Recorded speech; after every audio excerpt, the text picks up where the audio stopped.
নমস্কার, অ্যাস্ট্রোইজডমে সবাইকে স্বাগতম। প্রিয় দর্শক, মকর রাশির জাতকদের জন্য ডিসেম্বরের 15 থেকে 21 তারিখের এই সময়টা মানসিকভাবে বেশ সংবেদনশীল হতে চলেছে। প্রেম, সম্পর্ক ও দাম্পত্য জীবনে আবেগের মাত্রা বাড়বে, তাই সংযম ও ধৈর্য বজায় রাখাই হবে এই সপ্তাহে শান্তি ও স্থিতির সবচেয়ে বড় চাবিকাঠি। চলুন বিস্তারিতভাবে জেনে নিই। প্রথমত, সিঙ্গেলদের প্রেম জীবন পর্যালোচনা করব। তো এই সপ্তাহে মকর রাশির সিঙ্গেল জাতকদের মধ্যে আবেগ প্রবণতা তুলনামূলকভাবে বেশি থাকবে। মনের ভেতরে অনেক কথা জমে থাকলেও তা প্রকাশ করতে গিয়ে এক ধরনের দ্বিধা বা সংকোচ অনুভব হতে পারে। অতীতের কোনো অভিযোগ, অপূর্ণতা বা মানসিক আঘাত যদি এখনো মনে গেঁথে থাকে, তবে তা নতুন সম্পর্কের পথে বাধা হয়ে দাঁড়াতে পারে। তো এই সময় সবচেয়ে জরুরি বিষয় হলো পুরোনো বিষয় আঁকড়ে না ধরে অতীতের অভিজ্ঞতা থেকে শিক্ষা নেওয়া ভালো, কিন্তু সেগুলো নিয়ে বর্তমানকে আটকে রাখা ঠিক নয়। নতুন করে শুরু করার মানসিকতা তৈরি করলে ধীরে ধীরে প্রেমের সুযোগ আসতে পারে। তাড়াহুড়ো করে আবেগ প্রকাশ বা সিদ্ধান্ত নেওয়া এই সপ্তাহে অনুকূল নয়। ধীরে বুঝে ও নিজের আবেগকে নিয়ন্ত্রণে রেখে এগোনোই সিঙ্গেলদের জন্য এই সময় সবচেয়ে নিরাপদ রাস্তা। আর প্রেমে থাকা জাতকদের জন্য, যারা ইতিমধ্যেই প্রেমের সম্পর্কে রয়েছেন, মকর রাশির সেই জাতকদের জন্য এই সপ্তাহটি কিছুটা সংযম ও বোঝাপড়ার পরীক্ষা নিয়ে আসতে পারে। অতীতের ঝামেলা, ভুল বোঝাবুঝি বা পুরনো তর্ক নতুন করে আলোচনায় এলে সম্পর্কের মধ্যে অস্থিরতা তৈরি হতে পারে।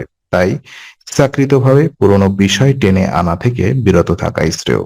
এই সপ্তাহে আবেগী হয়ে তাড়াহুড়া করে কোনো বড় সিদ্ধান্ত নেওয়া ঠিক হবে না। বিশেষ করে আর্থিক বিষয় প্রেমের সম্পর্কে চাপ তৈরি করতে পারে। খরচ, ভবিষ্যৎ পরিকল্পনা বা দায়িত্ব নিয়ে মতভেদ হলে ধৈর্য ধরে আলোচনা করা প্রয়োজন। একে অপরের অবস্থান বুঝতে চেষ্টা করলে সম্পর্ক টিকে থাকবে। সংযত আচরণ ও বাস্তব চিন্তাভাবনাই এই সপ্তাহে প্রেমকে রক্ষা করবে। আর বিবাহিত জীবন যদি আমরা পর্যালোচনায় যাই, তো মকর রাশির বিবাহিত জাতকদের জন্য এই সপ্তাহে পারিবারিক চাপ তুলনামূলকভাবে বেশি অনুভূত হতে পারে। বিশেষ করে পরিবারের বয়স্ক সদস্যদের অতিরিক্ত প্রত্যাশা বা অযৌক্তিক দাবি মানসিক ক্লান্তির কারণ হয়ে দাঁড়াতে পারে। এর প্রভাব সরাসরি দাম্পত্য জীবনেও পড়তে পারে, ফলে সংসারে রাগ বা বিরক্তির পরিবেশ তৈরি হওয়ার আশঙ্কা রয়েছে। ব্যক্তিগত ও দাম্পত্য জীবনের ভারসাম্য রক্ষা করা এই সপ্তাহে বেশ কঠিন মনে হতে পারে। কাজের চাপের সঙ্গে পারিবারিক দায়িত্ব একত্রে সামলাতে গিয়ে মানসিক অবসাদ আসতে পারে।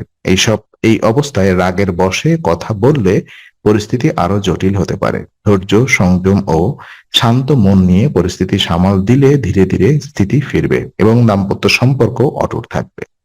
বিশেষ কিছু উপায় এবং সতর্কতা যদি আমরা বলি, তো এই সপ্তাহে মকর রাশির জাতকদের জন্য সবচেয়ে বড় সতর্কতা হলো আবেগ নিয়ন্ত্রণ এবং পুরনো অভিযোগ ছেড়ে দেওয়া। অতীতকে আঁকড়ে ধরলে মানসিক শান্তি নষ্ট হবে। আর্থিক বিষয়ে হঠাৎ সিদ্ধান্ত নেওয়া থেকে বিরত থাকুন এবং গুরুত্বপূর্ণ আর্থিক সিদ্ধান্তে অবশ্যই প্রবীণদের পরামর্শ নিন। পারিবারিক চাপ যেন কাজ বা সম্পর্কের উপরে নেতিবাচক প্রভাব না ফেলে, সেদিকে বিশেষ নজর দিন। শনিবার প্রতিবন্ধীদের খাওয়ান, এটি মানসিক শান্তি, পারিবারিক স্থিতি এবং সম্পর্কের নেতিবাচক প্রভাব কমাতে সহায়তা হবে। তো আজকের আলোচনা আমরা এখানেই শেষ করছি। ভালো লেগে থাকলে লাইক, কমেন্ট ও শেয়ার করুন। আরো এমন ভিডিও পেতে সাবস্ক্রাইব করুন। আবার দেখা হবে। ততক্ষণ ভালো থাকুন, শান্তিতে থাকুন। নমস্কার।